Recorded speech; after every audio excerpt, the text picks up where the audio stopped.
José, c'est quoi le foulard? Le foulard, c'est le gâteau, c'est le pain traditionnel que les Portugais mangent à la Pâque. Et ça vient d'où, le foulard? Le foulard, d'après une très ancienne légende portugaise, viendrait de... Salut à tous, hola a todos. Aujourd'hui c'est jeudi, et jeudi c'est la chronique de JC. Jesus Christ! Non, José Cruz. Une très ancienne légende portugaise raconte qu'il y a fort longtemps, dans un village fort lointain du Portugal, vivait une jeune et belle paysanne, Marianne. Et Marianne était jeune, et elle était belle, et elle était également très pauvre, très pauvre. Et Marianne n'avait qu'une seule envie, qu'un seul rêve, qu'un seul désir, se marier le plus tôt possible avec un amoureux qui la sortirait de cette misère. Alors elle se mit à prier Sainte Catherine. Oh, Sainte Catherine, soyez ma marraine, et donnez-moi cet amour. Et Sainte Catherine finit par exaucer le vœu de Marianne. Mais ce n'est pas un, mais deux courtisans qu'elle lui proposa. Le premier, Rico, était beaucoup plus âgé qu'elle. Il était riche, avec beaucoup d'instructions. Le deuxième, Amaro, était de son âge. Il était jeune, fougueux, travailleur, grand, fort, mais pauvre, très pauvre. Aussi pauvre que Marianne.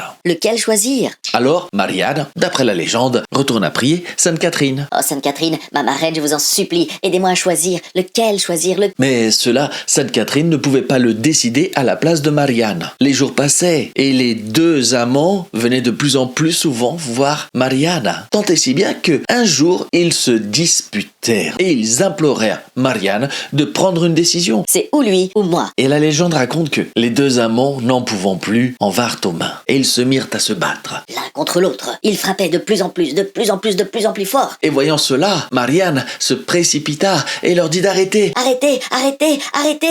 Et sortit d'elle le prénom de l'un d'entre eux. Amaro, arrête, je t'en supplie, Amaro.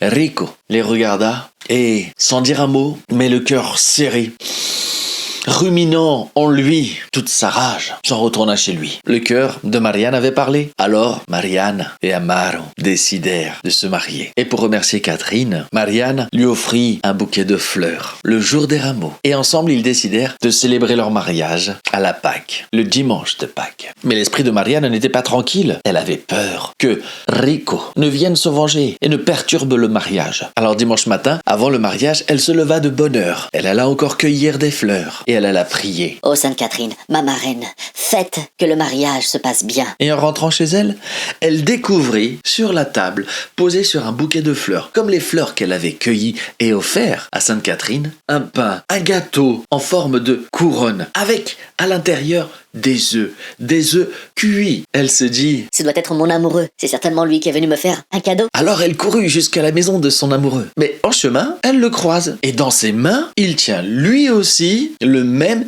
gâteau posé sur une couronne de fleurs. Mais qui a bien pu nous offrir cela? Et c'est à ce moment-là que arrive Rico avec le même gâteau, le même pain. Et Marianne pensa immédiatement à Sainte Catherine. Et c'est ainsi que folore, qui veut dire fleur, se transforma au fil du temps en folar, le pain, le gâteau que les Portugais mangent traditionnellement à la Pâque.